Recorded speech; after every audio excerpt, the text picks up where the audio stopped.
All right, let's talk about projects because, you've been there, right? Trying to get something big done, juggling deadlines, budgets, different teams. Oh, yeah.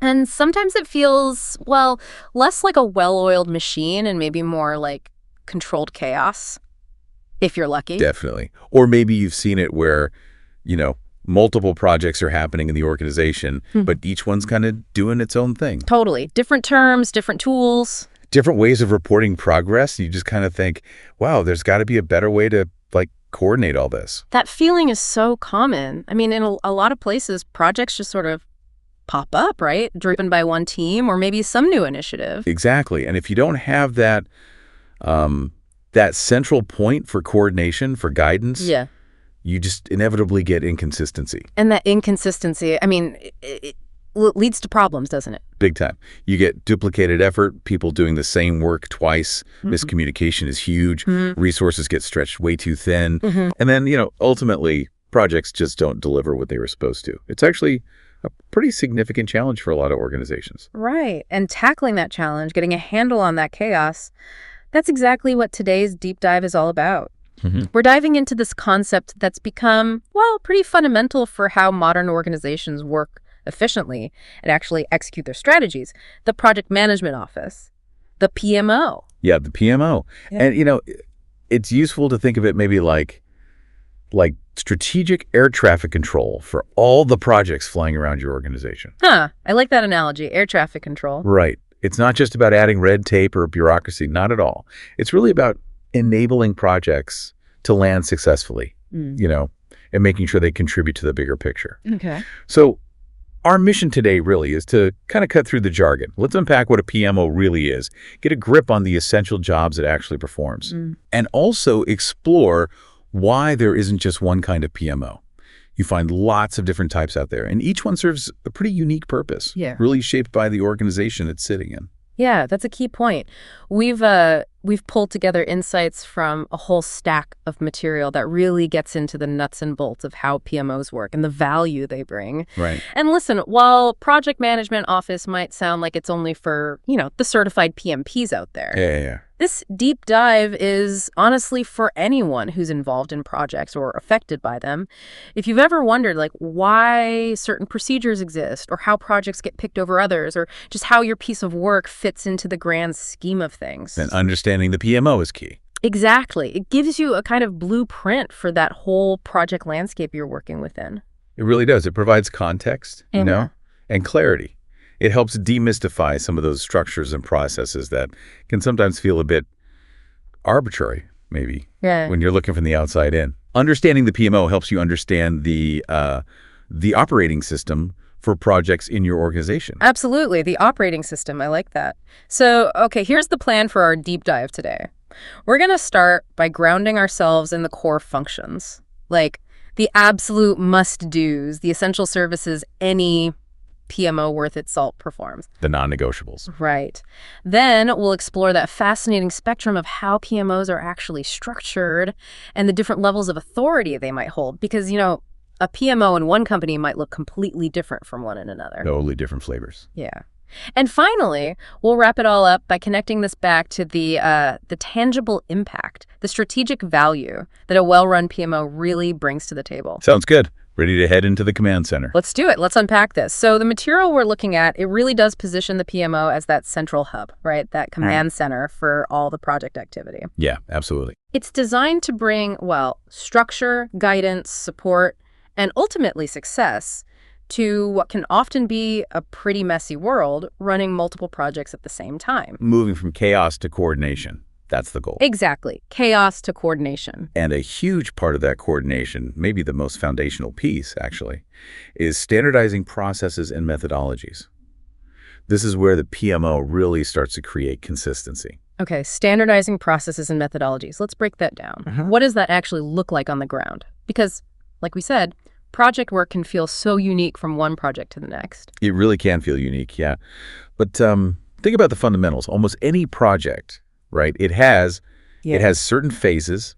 You've got to initiate it somehow. Kick it off, yeah. Plan it, execute the work, keep an eye on things and monitor and control, and then, wrap it up, close it out. Right, the basic life cycle. Exactly. So a PMO steps in and says, okay, this is how we in this organization are going to initiate projects.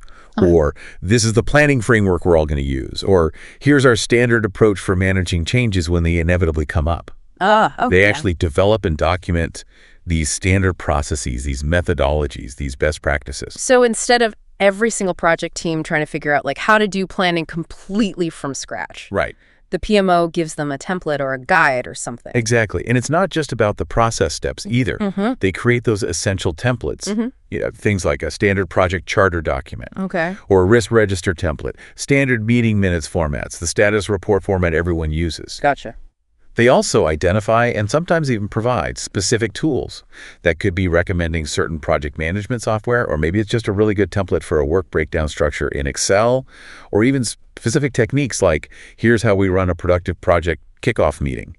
They build those reusable assets. Okay, but why is that so important? I mean, why not just let project teams use whatever tools or templates seem to work best for them at the time? Yeah, that's a fair question. But the core benefit, and the material really highlights this, is consistency. Consistency. When everyone's using roughly the same templates, the same reporting formats, the same basic approach to handling risks or changes, it just makes everything more predictable. Okay, predictable. That makes sense. And it significantly cuts down on the time wasted by teams trying to invent their own methods or tools over and over again. Think of it like having a shared language, and a shared toolkit for doing project management work. Right, a common ground. Okay, predictability, efficiency, those sound like pretty tangible benefits. Oh, absolutely. And think about training. It means it's way easier to train new project managers or team members. They just need to learn the organization's standard way of working instead of trying to figure out the, dozen different ways things are done by different teams across the company. Yeah, that's a good point. It makes it easier to compare how different projects are doing, health-wise, if their status reports all look basically the same. Right, apples to apples. Exactly. It helps with moving resources around, too. Someone moving from project A to project B, they already understand the basic operating procedures right away. Okay. And, it just reduces errors that tend to creep in when people are using ad hoc, inconsistent approaches. So the PMO, through the standardization, is basically making sure everyone is playing by the same rules. Playing by the same rules. Which ultimately helps improve the quality and, the reliability of the project outcomes. Okay, so they provide the blueprint, the standard tools. Yeah. Got it. Now, once we have those standards in place, how does the PMO make sure people are actually, following them and that the projects are genuinely heading in the right direction? Okay, that leads us perfectly into the next crucial function, governance and oversight. Governance and oversight. Sounds official. It is, a bit. If standardization is about defining how we do things, governance is more about establishing the rules, the decision-making structures, and the monitoring that ensures projects are aligned with goals and actually performing as expected. Okay, so this is where the PMO maybe starts to flex its muscles a bit more, gets a bit more authority. It often does, yeah. It really depends on the type of PMO, which we'll definitely get into later.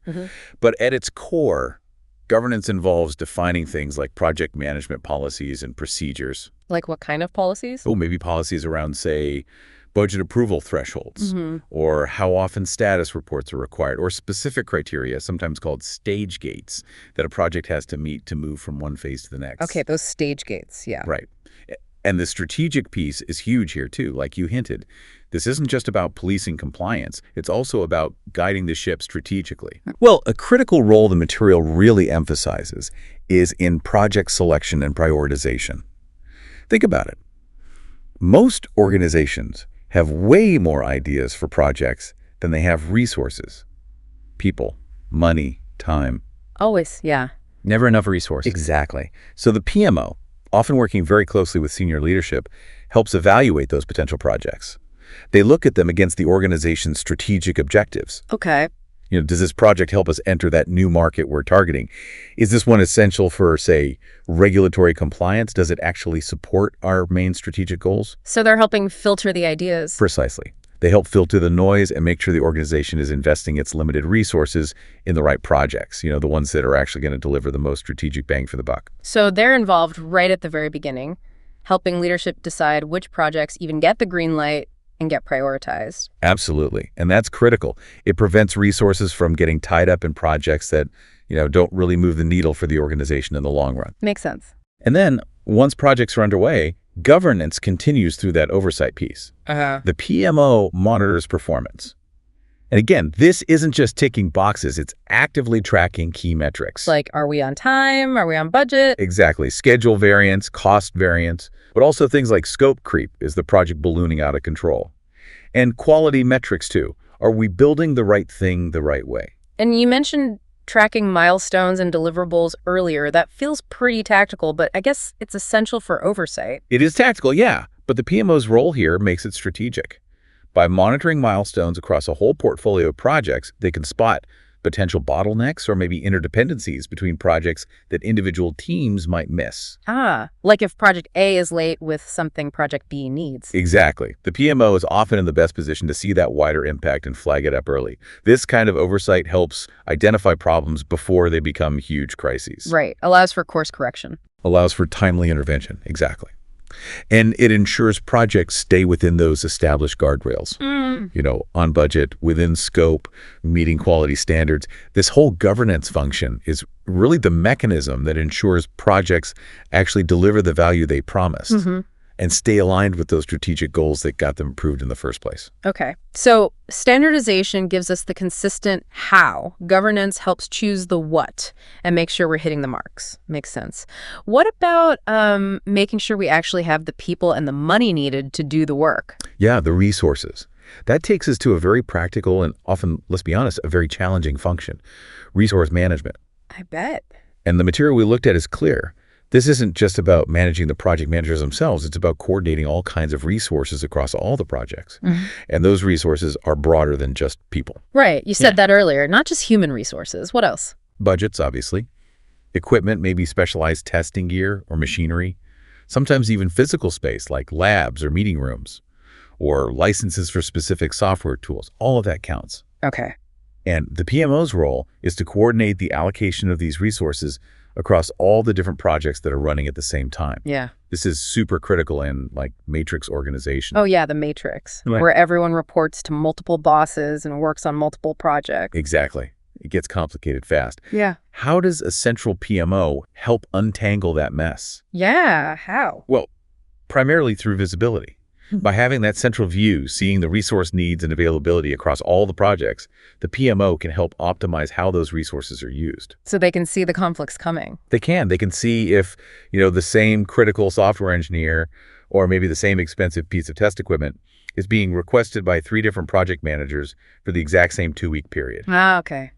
Spotting the bottlenecks. Spotting the bottlenecks. Yeah. Identifying those resource constraints before they completely derail a project. And then what? Do they just point it out or do they fix it? They usually take steps to address it. Now, how they address it might depend on the PMO type again, but generally, this could involve mediating discussions between the project managers involved. Okay. Playing referee? Sometimes, yeah. Or escalating the conflict up to leadership if it's a really critical resource and a strategic decision needs to be made. They might propose alternative resources, maybe suggest shuffling timelines slightly. Or even bringing in outside help. Or even suggesting external contractors if the internal capacity is just completely maxed out. It's all about ensuring that the most critical projects get the resources they need, when they need them, and that overall the organization's resources aren't being wasted or sitting idle. So it sounds like they're really crucial for making sure the organization's limited capacity, its people, its money, is directed towards the most important work. Precisely. They effectively manage the organization's capacity for delivering projects. They help ensure that the resource commitments being made are actually realistic and that they line up with the strategic priorities set by leadership. It's a constant dynamic balancing act. Okay, that makes a lot of sense. Now, beyond just allocating the resources we have, does a PMO also help improve the skills of the people doing the work, like building up that project management muscle inside the organization? Oh, absolutely. That's a key function, training and development. The PMO plays a really vital role in building up project management capability right across the organization. They're a source of expertise and often a catalyst for professional growth in this area. So they're actively trying to make people better at, running projects and even just participating effectively in them. Exactly that. This can take a few forms. It often includes providing coaching and mentoring, especially maybe for less experienced project managers or perhaps for people tackling a new type of project they haven't done before. So sharing wisdom, practical advice. Sharing accumulated wisdom, practical advice, lessons learned from other projects. They also often develop and deliver more formal project management training programs. Okay, what kind of topics would those typically cover? Oh, it could be quite broad. Training on the organization's specific project methodology. Yeah. Their standard way of doing agile or waterfall, whatever it is. Right, the standards we talked about earlier. Exactly. Or how to effectively use the standard project management software tools the PMO provides or recommends. Training on specific techniques, like how to do a proper risk assessment or stakeholder analysis. Even improving those crucial soft skills, communication, negotiation, conflict resolution within a project context. Okay. And sometimes they'll support employees who are pursuing external certifications, like the PMP, for example. It's really about fostering that culture of continuous learning and professional development, specifically around project management. And this ties back perfectly to the standardization function, doesn't it? The training ensures people actually know how to use the standard processes and tools the PMO has put in place. It absolutely does. It's the connection.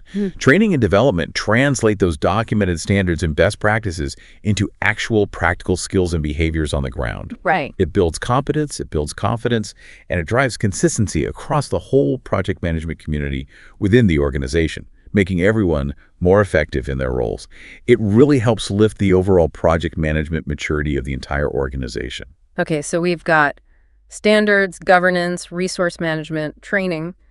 But, despite all the best planning and preparation, projects are just inherently uncertain, aren't they? Things go wrong, stuff happens. How does the PMO help organizations deal with all that uncertainty? Yeah, that's a huge one. And it brings us to another critical proactive function, risk management. A good PMO doesn't just react when fires break out. They help the organization anticipate potential problems and plan for them. Okay, risk management. Proactive. They facilitate risk identification, assessment, and mitigation. Facilitate. So they help others do it, but maybe they have their own role too. Exactly. They often establish the framework for how risk management is done. So they might provide those standardized risk register templates we mentioned. They might define common risk categories that are relevant to this specific organization or industry. Technical risks, market risks, resource risks, whatever makes sense. And they offer guidance on how to assess risks, like how likely is this to happen? And if it does, how bad would the impact be? They basically equip the project managers with the tools and the knowledge they need to manage risks effectively on their individual projects. Okay. And do they get involved in looking at risk beyond just one single project, like seeing patterns? Absolutely.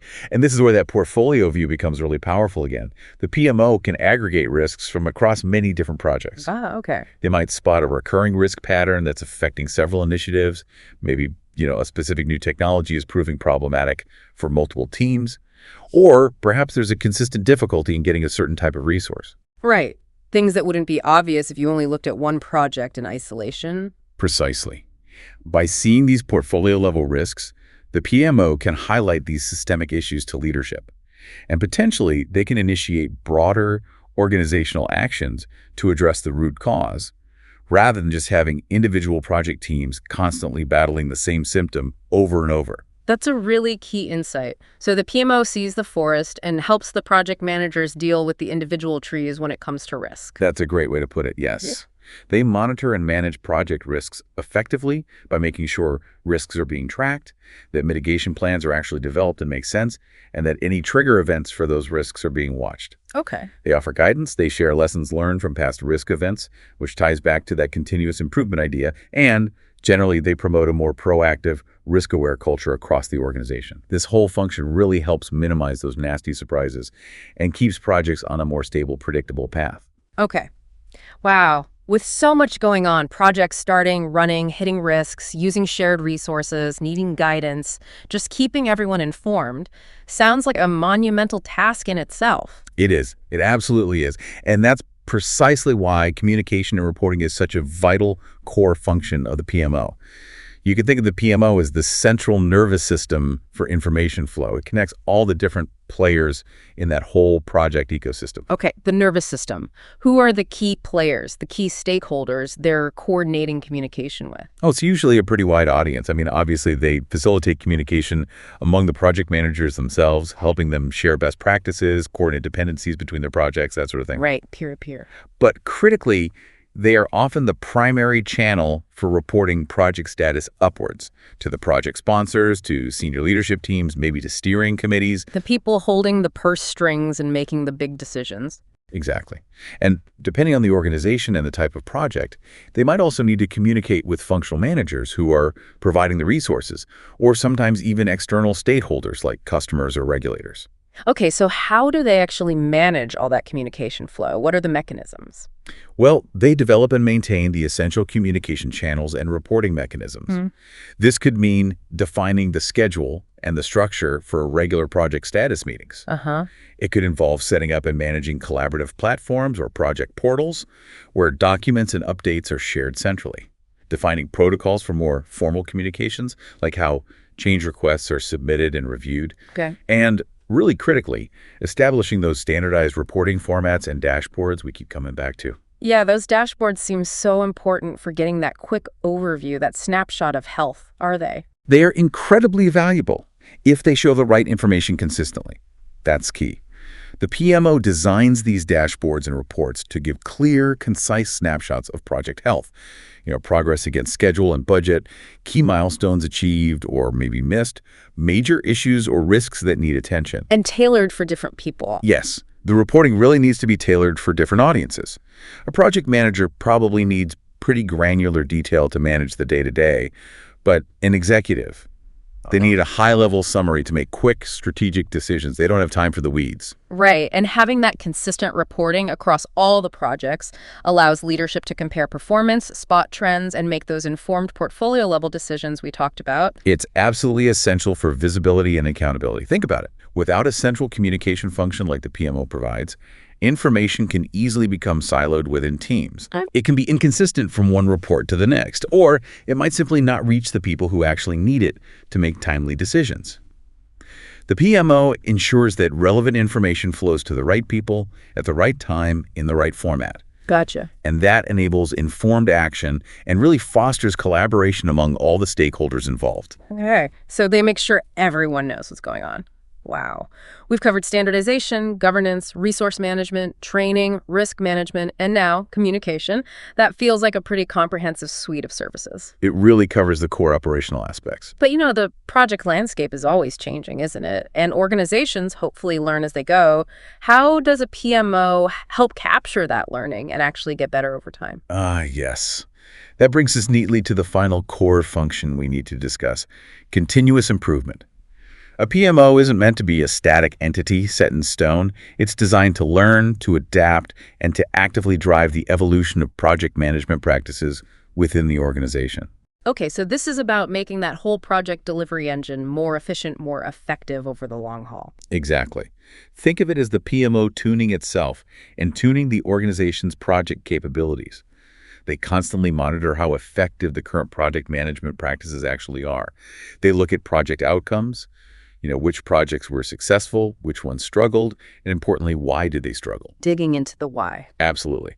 And they gather feedback systematically from the people actually doing the work, the project managers, the team members, but also stakeholders, sponsors. Because the people in the front lines, they really know where the pain points are, don't they? They absolutely do. They are the source of incredibly valuable insights into what's working well in practice, and maybe more importantly, what needs refinement or fixing. Okay.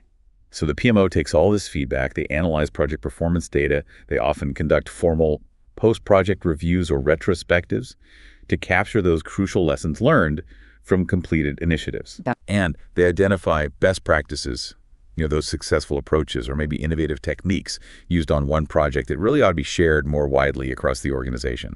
And then this is the important part. They actually implement changes based on all that learning. It's not just collecting dust on a shelf. Crucially, yes.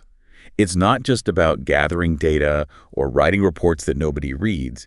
It has to be about action.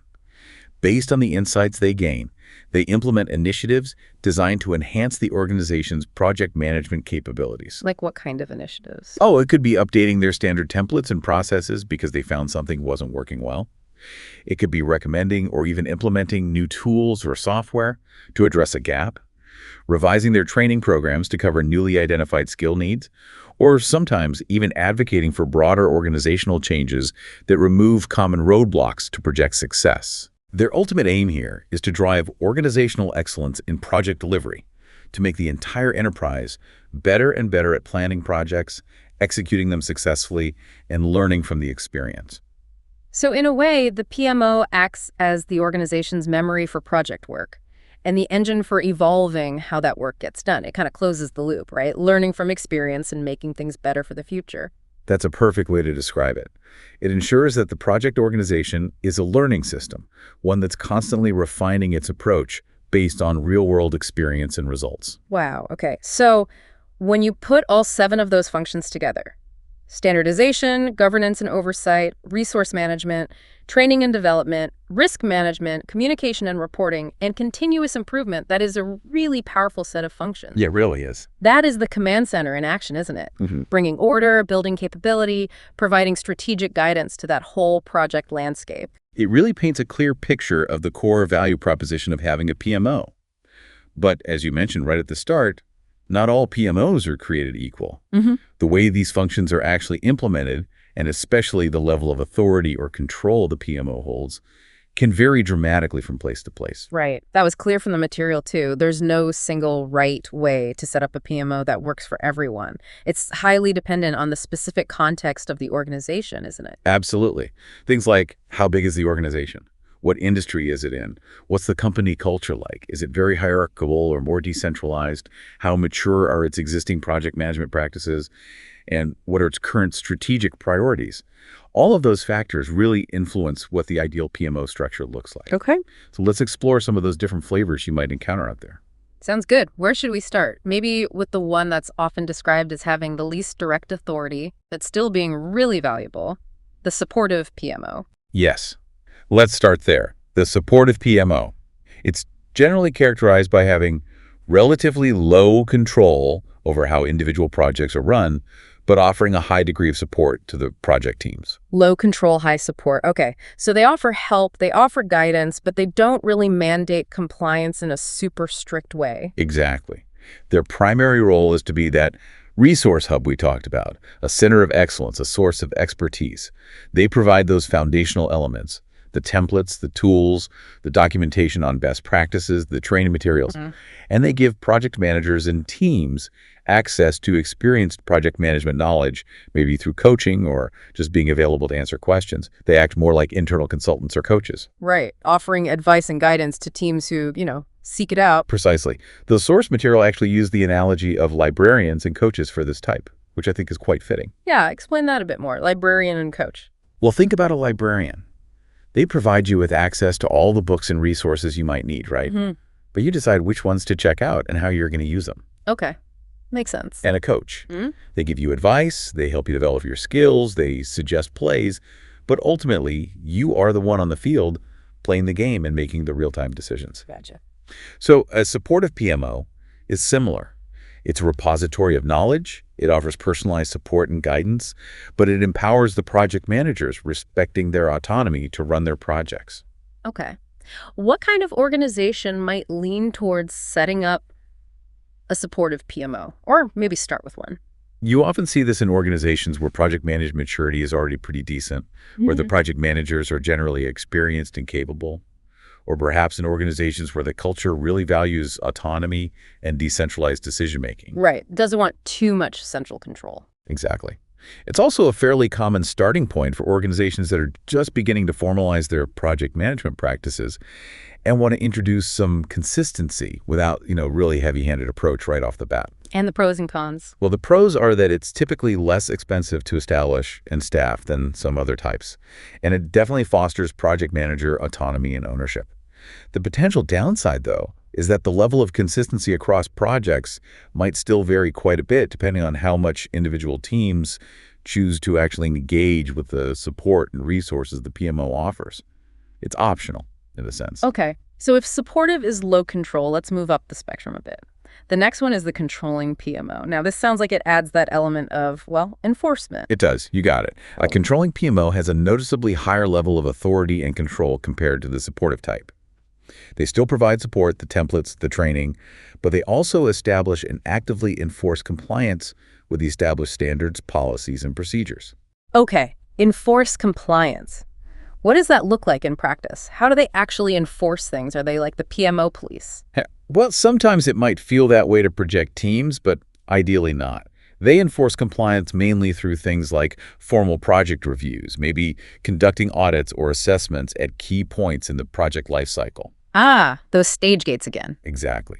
They might require projects to pass through specific stage gates, demonstrating they've met certain criteria before they're allowed to proceed to the next phase and get more funding, for instance. Okay. They actively check. Are project teams using the mandated templates? Are they following the required reporting cycles and formats? Are they adhering to the official change management process?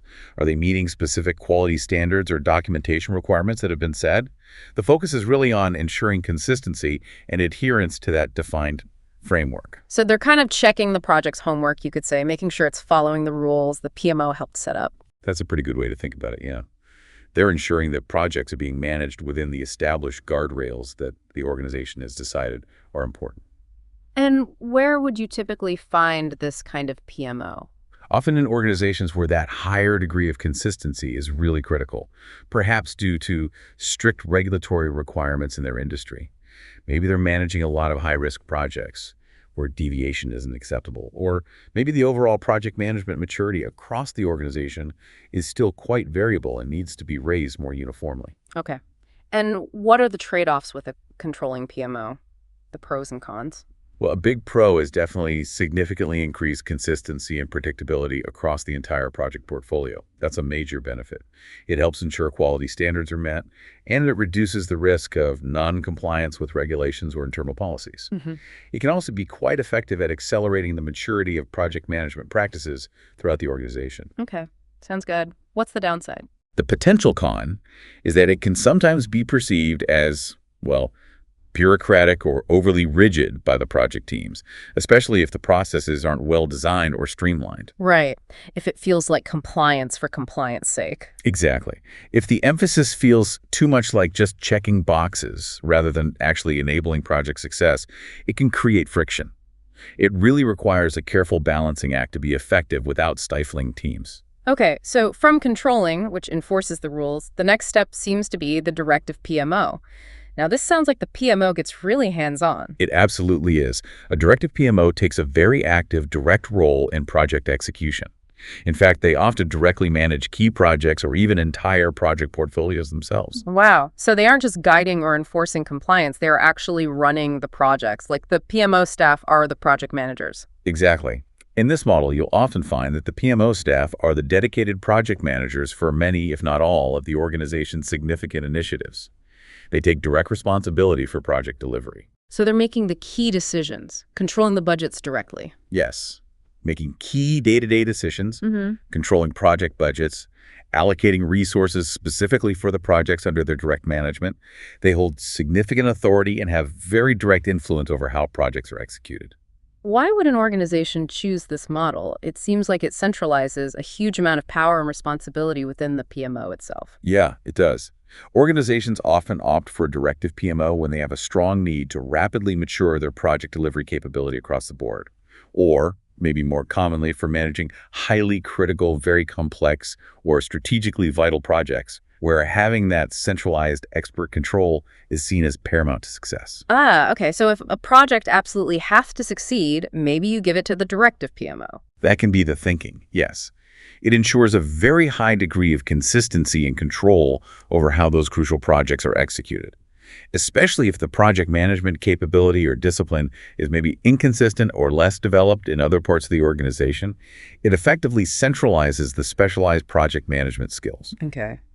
Pros and cons here. Pros definitely include highly consistent execution for the projects they manage, potentially faster decision-making within those projects because the authority is clear, and you're leveraging deep centralized project management expertise effectively. And the cons. Cons are that this can be the most expensive model to staff because you need a team of experienced full-time project managers within the PMO itself. Right. That's a significant overhead. It can be. And another potential downside is that it can create a dependency on the PMO for actually getting projects done, which might, over time, hinder the development of project management skills and ownership out in the business units or functional departments. Interesting trade-off. Okay, so we've gone from supportive, low control, high support to controlling medium control, enforces the rules, and now directive high control actually runs the projects. Where does that strategic alignment piece fit in most explicitly? We touched on it in governance, but is there a PMO type focused just on that? There absolutely is. And that brings us to the strategic PMO. Now, while strategic alignment is certainly part of the governance function in many PMOs, the strategic PMO elevates this to its absolute core focus. Its primary objective, its reason for being, is ensuring that the organization's projects and portfolios are directly aligned with and actively contributing to the overall strategic objectives of the business. Okay, so how does that actually manifest differently from the governance stuff we talked about earlier, like project selection? A strategic PMO tends to be much more deeply involved in the very front end of the project lifecycle.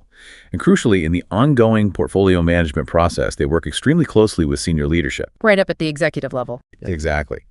Translating the corporate strategy into potential project initiatives. They play a key role in evaluating those potential projects based purely on their strategic value and contribution. Yeah. Prioritizing them and allocating resources, especially funding, specifically to maximize the achievement of those long-term strategic goals. So it's less about how the individual projects are run day to day. Generally, yes. Although they might still influence methodology choices or demand certain reporting to track strategic contribution, but the main focus is less on the execution details and more on ensuring the organization is continuously working on the right projects, the ones that will best achieve its future vision. Okay. So they're operating at a much higher altitude, really influencing the entire project pipeline based on where the company wants to go strategically. Absolutely. They often manage the project portfolio, treating all the projects collectively as a strategic investment portfolio, aiming to maximize the overall value and return for the organization from that investment. Right. Like managing a stock portfolio. A very similar concept, yes. They need a really strong understanding of the business strategy to do this effectively. They need to be able to challenge project proposals or requests for resources that don't clearly contribute to those strategic goals. Their authority really comes from that direct link to senior leadership and their unwavering focus on creating strategic value. This sounds like a very different kind of animal compared to the more operationally focused types like directive or even controlling. It really is. You could say that while other PMO types might focus more on doing projects right, efficiency, consistency. a strategic PMO is fundamentally focused on ensuring the organization is doing the right projects. Doing the right projects versus doing projects right. That's a great distinction. Yeah. And they become absolutely critical for organizations where strategy execution relies heavily on successful project delivery, which is most organizations these days, really, and where there's a strong need to ensure that all those project investments are yielding the maximum possible strategic return. Okay, wow. So supportive, controlling, directive, strategic. What about a PMO that tries to do this across a really, really large organization, like covering everything? Now you're likely talking about the enterprise PMO, often abbreviated as the EPMO. EPMO. The material describes this as a centralized unit that has oversight across the entire organization. The EMO franchise really signals its scale and scope. Right, enterprise-wide. Exactly.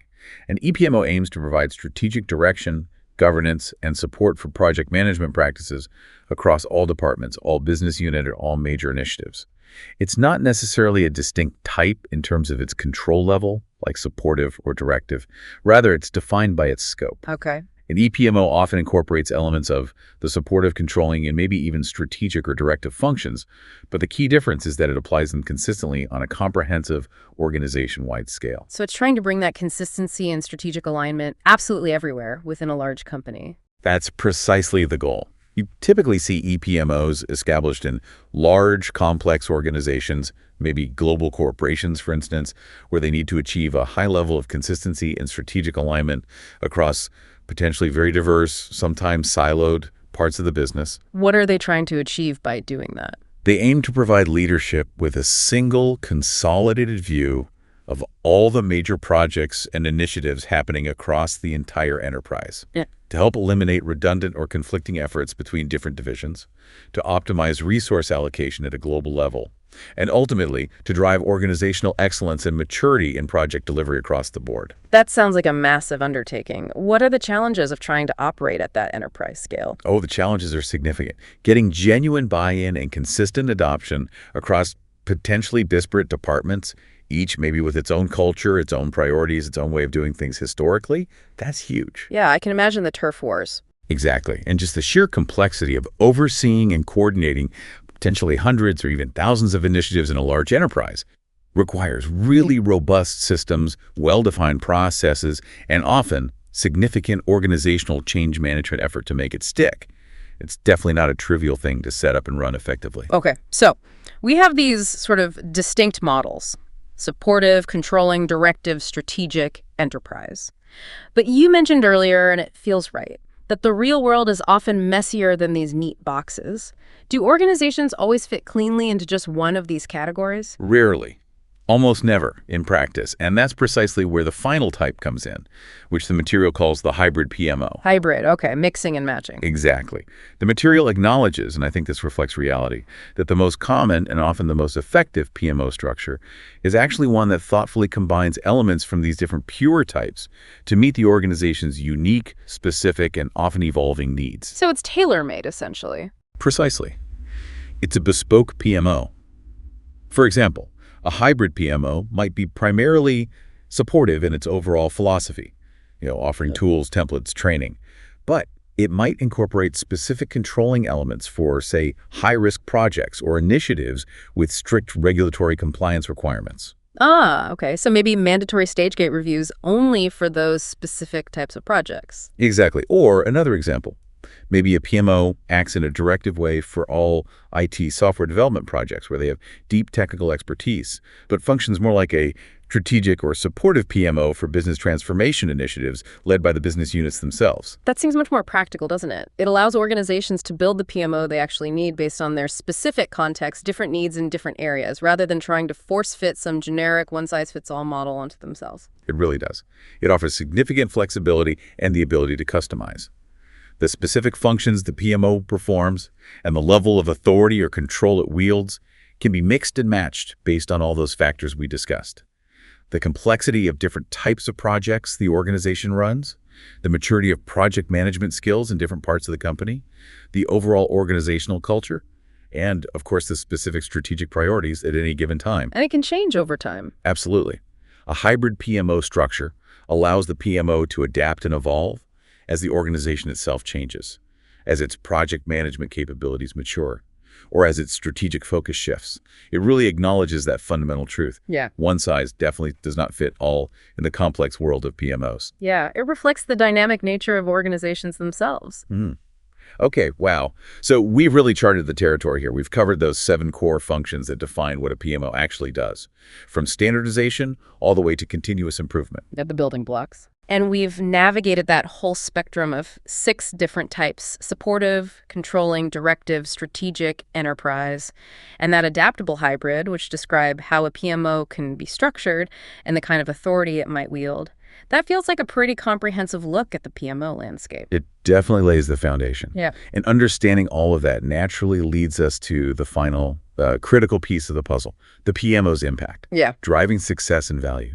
We've talked a lot about the nuts and bolts, the functions, the structures. Yeah. But what does this central function actually achieve for an organization? What's the bottom line? Right. What's the ROI on setting up and running a PMO? Why bother? Exactly. And the source material we reviewed is very clear on this point. A well-functioning PMO isn't just some administrative overhead or a cost center. It is, or at least it should be, a critical driver of organizational success and value creation. Okay. And we can pretty easily see how all those core functions we discussed collectively contribute to this impact. Right? Yeah, you can connect the dots. Like you said, standardizing processes leads directly to, well, efficiency and predictability. Yes. And reduced wasted effort means projects often get completed faster, maybe at a lower cost. That predictability allows for better business planning, more reliable financial forecasts, which is crucial for operations and investment decisions. And facilitating communication and reporting. That means fewer nasty surprises, better coordination, and ultimately better decision-making by leadership. Absolutely. When stakeholders are informed, when there's clear visibility into project health, when efforts are coordinated, you just reduce missteps and you enable timely adjustments when things inevitably go off track. Right. And promoting best practices, providing that training and development that lifts the capability of the entire organization over time, doesn't it? Which leads to higher quality deliverables and hopefully more successful project outcomes across the board. And that governance and oversight piece we spent time on, that seems like where the strategic alignment really pays off. It absolutely is. By ensuring projects are selected based on their actual strategic value, by keeping them within those defined guardrails during execution, and by making sure they deliver against their original objectives. The PMO directly contributes to the organization achieving its broader business goals. Because projects are how strategy gets done, essentially. In many ways, yes. Projects are often the primary vehicle for executing strategic initiatives, whether that's launching a crucial new product, implementing a new ERP system, entering a new market, whatever it is. The PMO helps ensure that vehicle is running smoothly, efficiently, and importantly, is headed towards the correct strategic destination. So the impact isn't just about making individual projects run a bit better. It's about the cumulative effect on the organization's overall ability to execute its strategy and adapt to change. Precisely. It's bigger than just one project. All those benefits, efficiency, predictability, higher rates of successful delivery, better strategic alignment, they all converge to create tangible, measurable value for the organization. And that value can show up in different ways. Oh, yeah. It could be increased revenue because you got products to market faster, reduced operational costs because resource utilization was optimized, improved customer satisfaction because the project delivered higher quality, or even just reduced risk exposure because potential problems were identified and managed proactively. A good PMO helps an organization reliably translate its ideas and strategies into successful realities. And linking it back to the types we discussed, the choice of PMO type directly impacts how that value gets delivered, right? Depending on what the organization needs most at that time. Exactly. A primarily supportive PMO might add the most value simply by making existing project managers more effective and efficient through easy access to great resources and coaching. Whereas a strategic PMO adds its value primarily by ensuring the entire portfolio of projects is optimized to deliver the maximum possible strategic return on investment. So it really comes down to finding the right structure, the right level of intervention or control that provides the greatest ROI in terms of improved project performance and better strategic execution for that specific organization at that specific point in time. Yes. And it's not necessarily a one-off decision either, as we said about the hybrid model. A PMO can, and arguably often should, evolve its structure and focus as the organization matures, as its capabilities grow, and as its strategic needs change over time. Right. It needs to stay relevant. Yeah. Wow, this has been a really deep dive into the world of the project management office. I feel like we've really uncovered those foundational functions, those 7 core jobs, from standardizing everything right through to driving continuous improvement. Yep, we covered the core territory, and we navigated that fascinating landscape of PMO types too, understanding that whether it's primarily supportive or controlling or directive or strategic, or that big enterprise-wide view, or most likely some kind of adaptable hybrid, the structure really needs to be tailored to the organization's specific context and goals. Yeah, and I think the core takeaway for me, the big idea, is that a PMO, in its many different forms, provides that essential structure, that guidance, that oversight that is so necessary to move organizations from, potential project chaos towards more consistent, predictable, and strategically aligned execution. Helping them deliver significant value in the process. It really aims to transform project execution from just a series of isolated, sometimes heroic efforts into a reliable, repeatable, strategic capability for the entire organization. Which leaves us, I think, with a final thought for you, our listener, to mull over. If the presence and the structure of a PMO are so closely tied to an organization's ability to successfully execute its projects and its strategy, well, what does that imply about organizations that don't have one? Or maybe have one that isn't really functioning effectively? Yeah. And maybe thinking about your own situation. If you are involved in projects in your organization, how might understanding these different functions and types of PMOs help you? Could it help you advocate for better support? Or just better understand the structures that already exist? Or maybe even identify opportunities to contribute to improving how projects get delivered right where you work? Lots to think about there. Something to consider as you navigate the project landscape around you.